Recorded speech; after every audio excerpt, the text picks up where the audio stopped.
Great. Good afternoon.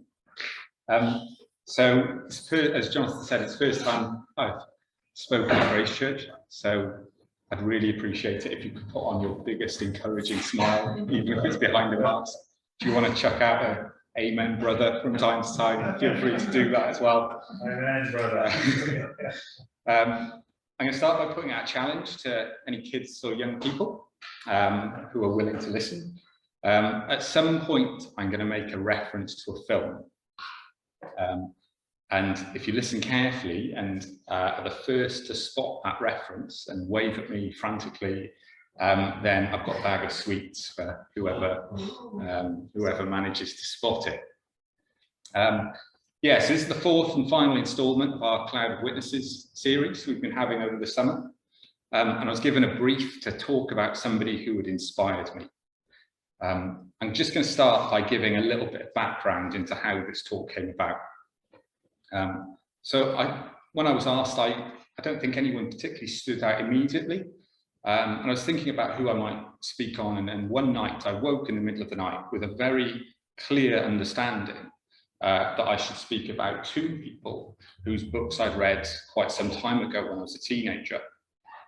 But I'm not much of a reader. And so rereading two books in a quite short space of time is going to be quite a challenge for me. So I started to think, oh, maybe I'll just concentrate on the first person. And, maybe I heard that I had a choice between the two and, that would be okay. Unfortunately, that was until last Sunday when Jonathan spoke on the person who I'd been preparing to speak on, Brother Andrew. So I was back to plan A bit more reading to do.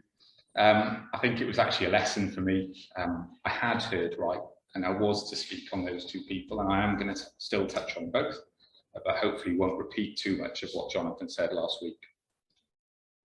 So starting with Brother Andrew. As Jonathan covered last week, he was a Dutch missionary who smuggled Bibles into communist Eastern Europe and other closed and isolated countries around the world.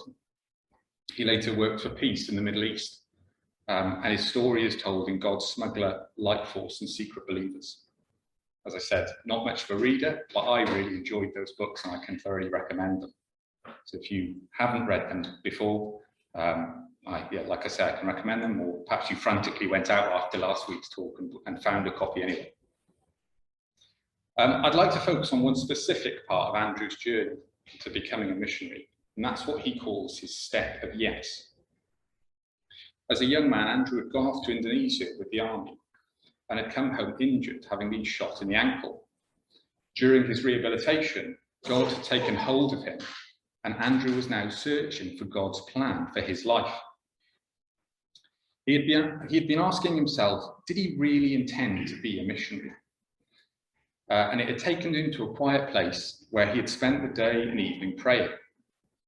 He had still not reached a place where he believed he'd found God's plan. And he writes in God's Smuggler, "What is it, Lord? What am I holding back? What am I using as an excuse for not serving you in whatever you want me to do?" And then, there by the canal, I finally had my answer. My yes to God had always been a yes, but. Yes, but I'm not educated. Yes, but I'm lame. With the next breath, I did say yes.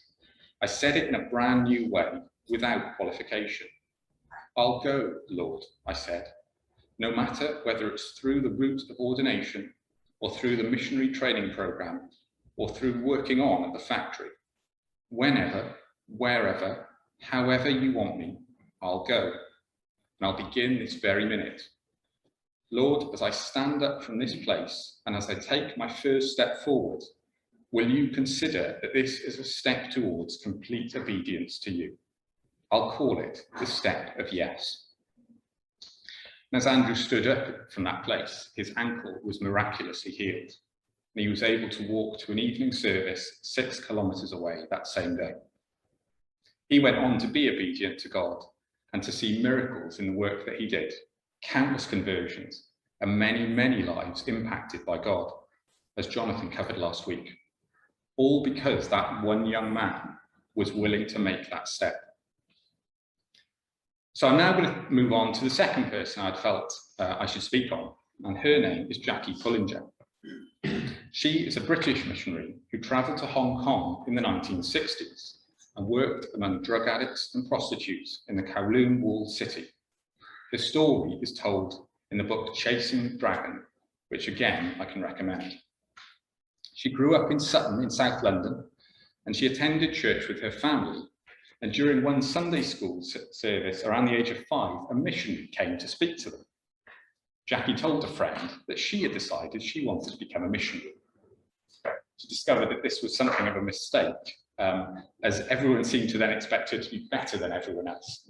So, but I thought you wanted to be a missionary, would be the response if she was a little bit naughty. She ended up becoming a little bit embarrassed by her career choice and hoped it would not be mentioned again. Anyway, she went on to boarding school and then on to the Royal College of Music, although she avoided the Christian Union there on the basis that they didn't seem to be her sort of scene. On a commuter train home from college one day, she happened to bump into some old school friends who invited her to a session at a London flat with a man who would talk about Bible. She went along, and in contrast to how she saw the Christian Union, these people seemed to be normal and quite like her, yet they were here because they wanted to study the Bible. She heard more about Jesus, about having a relationship with him, and found herself in a position of really accepting the faith.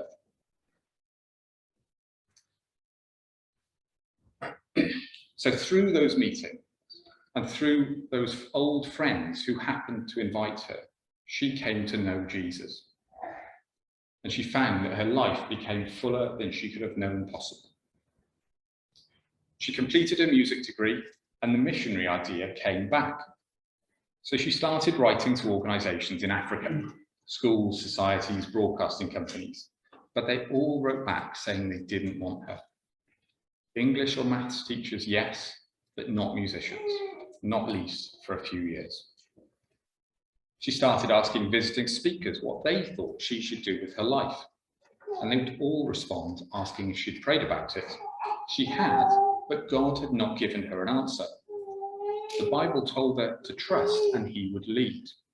She writes, "One night I had a dream in which the family were all crowded around the dining table, looking at a map of Africa. In the middle of the different coloured countries was a pink one. I leaned over to see what it was called, and it said Hong Kong. After this, she wrote to the Hong Kong government, asking if they had teaching posts for musicians. Again, the answer was no. They had no jobs for musicians. Even after this, she wrote to a missionary society who responded it was impossible. They would not accept would-be missionaries until the age of 25. It seemed there were no doors opening for her. She then experienced a vision in which she saw a woman holding out her arms as if a refugee. The question arose, what can you give us? This led her to question what she could offer anyone. The woman in the vision did not need her piano or oboe skills, but she had been hungry for a food that she did not know. Jackie realised this woman needed the love of Jesus. If she received that, then after Jackie left, she would still be full.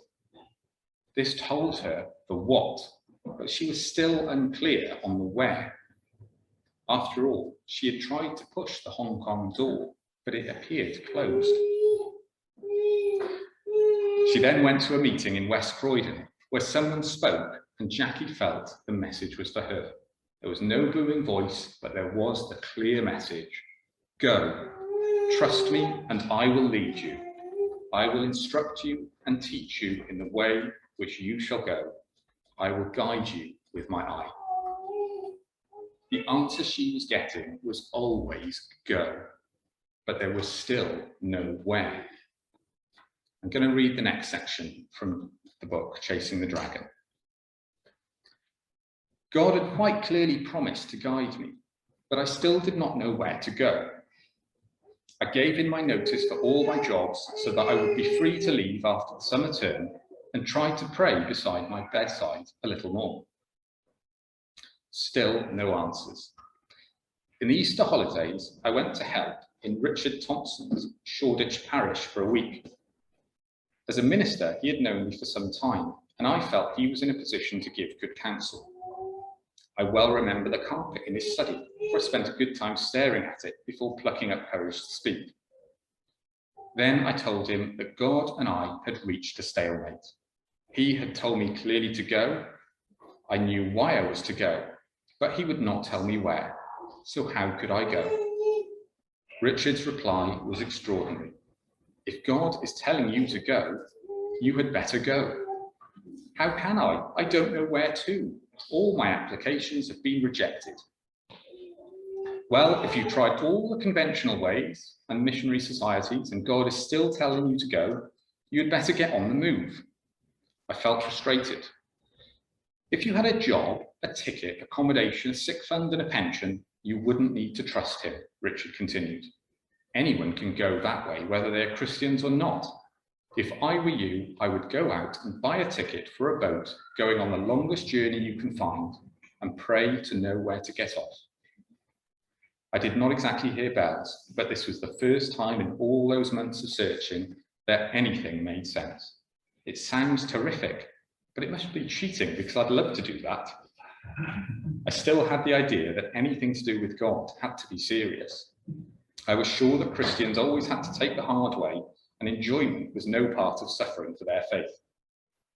But Richard Thompson told me that it was quite scriptural. Abraham was willing to leave his country and follow Jehovah to a promised land without knowing where he was going because he trusted. You can't lose if you put yourself completely in God's hands, you know. Richard was quite serious. If he doesn't want you to get on the ship, he is quite able to stop you, or to make the ship go anywhere in the world. I had visions of being storm-driven like St. Paul. I might land on a little desert island where one person wanted to hear about Jesus. It was an exciting proposition. Maybe you will go all the way around the world just to talk to one sailor about Christ. Or maybe you will go as far as Singapore to play the piano for a week of youth meetings and then come back. Richard's advice was extraordinary, but completely wise. Never at any time did he leave me to the impression that I was to get on a ship, grow a bum, and get off as a missionary ready to do work.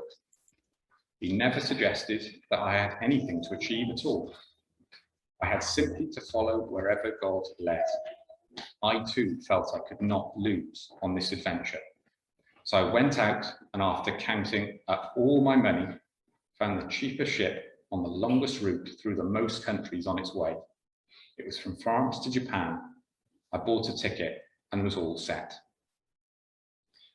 She got on that boat and sailed off on a journey that ended up in Hong Kong and found work in a primary school in the walled city. The walled city was an extremely densely populated area, which at the time was unpoliced. It was literally lawless, having been left out of the treaty between Britain and Hong Kong. Drugs, prostitution, and addiction were rife, and it was one of the world's largest opium-producing centres. Whole families shared tiny spaces, and the tiny alleyways between buildings were open sewers. Buildings had been added to with no control, meaning light could not penetrate this place. So you've got this place, led by criminal gangs, with no light, no hope, full of brokenness and need. I heard it described as an epicenter of darkness, and into which steps a follower of Jesus from the other side of the world. One thing that really stands out to me is that Jackie had no special qualification for the need she found. She had no experience of drug addiction or prostitution. She simply had a desire to be obedient to God and to share the love of Jesus. She arrived in Hong Kong with no friends, no place to stay, no job, and no return ticket. She had the equivalent of about £6 in 1966, enough to last 3 days. But she did have faith for God to provide anything she needed. The same can be said about Brother Andrew. He had no prior experience of smuggling Bibles or trying to negotiate peace in the Middle East. He was simply obedient and willing to take that step of yes. In fact, he tells a story in God's Smuggler about how a friend of his had felt led to tell him he needed to learn to drive, which Andrew thought was ridiculous at the time, as he had no prospect of owning a car. But he was obedient, and the reason for it became clear later, after God provided a car and he was driving across Europe to deliver Bibles. Both Andrew and Jackie had no qualification and few resources. They relied on God to provide as they needed. And Jackie actually talks about how this was a good thing for her, as it allowed her to demonstrate more of God to those she served. I actually think this is a lesson for me. I very much have a tendency to think I need some training or qualification before I can do something. But this isn't the case with God. He just needs us to say yes and to be willing to follow him and to share his love. In fact, here's a quote from UCB Word for Today. Your lack of ministry experience doesn't limit God. That's because he doesn't call the qualified, he qualifies the called. So wait on God, and when the time is right, he will call you. This all reminds me of Acts 3, verse 6. Peter and John are approaching the temple, and a beggar lame from birth asks for help. Peter says to him, I have no silver and gold, but what I do have, I give to you. In the name of Jesus of Nazareth, rise up and walk. The man is healed, despite their lack of worldly resources. Jackie Pullinger initially started a youth club and went on to see miracles in the walled city, that epicenter of darkness. People healed of addiction, lives transformed, serious criminals leaving their past and turning to Jesus. She tells stories of the pain of drug withdrawal being healed as people prayed, of addicts being filled with the Holy Spirit and speaking in tongues. In the early 1980s, she founded the St. Stephen's Society in Hong Kong, which continues to support recovering drug addicts, prostitutes and gang members. And all of this happened because one young woman was willing to say yes and to go. She got on that boat without knowing that she would get off, because God had told her to go. Nobody spotted the film reference yet. It hasn't happened yet, so you're okay, you've not missed it. I'd like to now turn to the Bible. And preparing for this talk really made me think about how blessed we are to have such access to this book. We can own countless versions, have on our smartphones. That's not a luxury afforded to many of those that Brother Andrew went to serve, or of course those in Afghanistan right now. Brother Andrew writes about visiting churches in Eastern Europe where people would hold up their Bible open in the air so that others around them could read it. So few were the Bibles available in those churches. I'm going to read from Matthew chapter 14, starting from verse 22, where Jesus has just fed the 5,000. Immediately he made the disciples get into a boat and go before him to the other side, while he dismissed the crowds. And after he had dismissed the crowds, he went up on the mountain by himself to pray. When evening came, he was there alone, but the boat by this time was a long way from land, beaten by the waves, for the wind was against them. And in the fourth watch of the night, he came to them, walking on the sea. But when the disciples saw him walking on the sea, they were terrified and said, "It is a ghost," and they cried out in fear. But immediately Jesus spoke to them, saying, "Take heart, it is I, do not be afraid." And Peter answered him, "Lord, if it is you, command me to come to you on the water." He said, "Come." So Peter got out of the boat and walked on the water and came to Jesus. But when he saw the wind, he was afraid, and beginning to sink, cried out, "Lord, save me." Jesus immediately reached out his hand and took hold of him, saying to him, "O you of little faith, why did you doubt?" And when they got back in the boat, the wind ceased, and those in the boat worshipped him, saying, "Truly, you are the Son of God." The fourth watch of the night was between 3 and 6 a.m., and the disciples were about 3 miles from land. They'd been battling this storm all night from the previous evening, and suddenly here is Jesus walking towards them on the water. They are understandably terrified. The reason I want to mention this story is because what Peter then does. Despite the initial terror, Peter is willing to take a step, being obedient to Jesus' command to come, and is part of a miracle. He puts his faith in Jesus, and I think even his doubt, it should be an encouragement to us. Here he is walking on the water with Jesus walking right in front of him, yet he doubts, but Jesus is there to lift him. Andrew took that step of yes. Jackie said yes and stepped onto a boat, and Peter said yes and stepped out of a boat. They were all willing to be obedient to God's call, and as a result, went on missionary journeys which impacted many lives.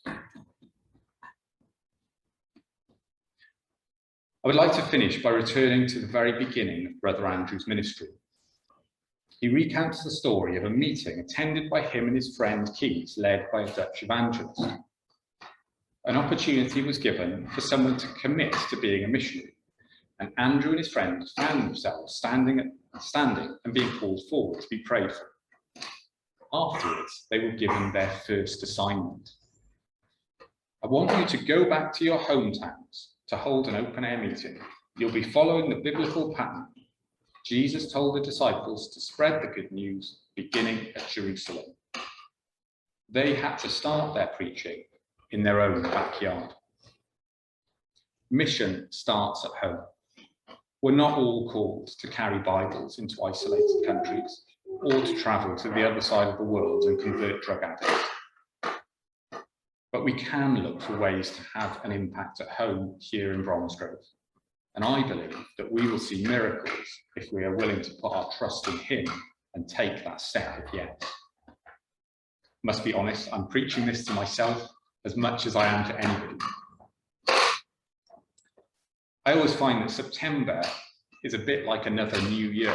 It's a good time for a reset and a refresh. Perhaps now is the time to ask if God is telling you to go, to take a step into the unknown. I don't know what that step may be for you. And it may even be that the second step isn't clear yet. The first step is always the hardest. I go running. I went running this morning and was thinking how it's always the step to get out of the door that is the hardest one to make. It may be that you don't immediately know what the impact of your actions is, or perhaps you'll never know in this life. Similar to when Jackie was told maybe she would travel to the other side of the world just to tell one person about Jesus. But obedience to his call is what will lead us on our own adventure, just like Andrew and Jackie had theirs. The introduction to Chasing the Dragon says how Jackie's intention in writing the book would be that we would all be inspired to go and write our own books. The final line is go, write your own book, go. It's okay, we're now going to go back into a time of worship. And perhaps this would be a good opportunity to ask God to guide you in your next step. Like that UCB quote, wait on God, and when the time is right, he will call you.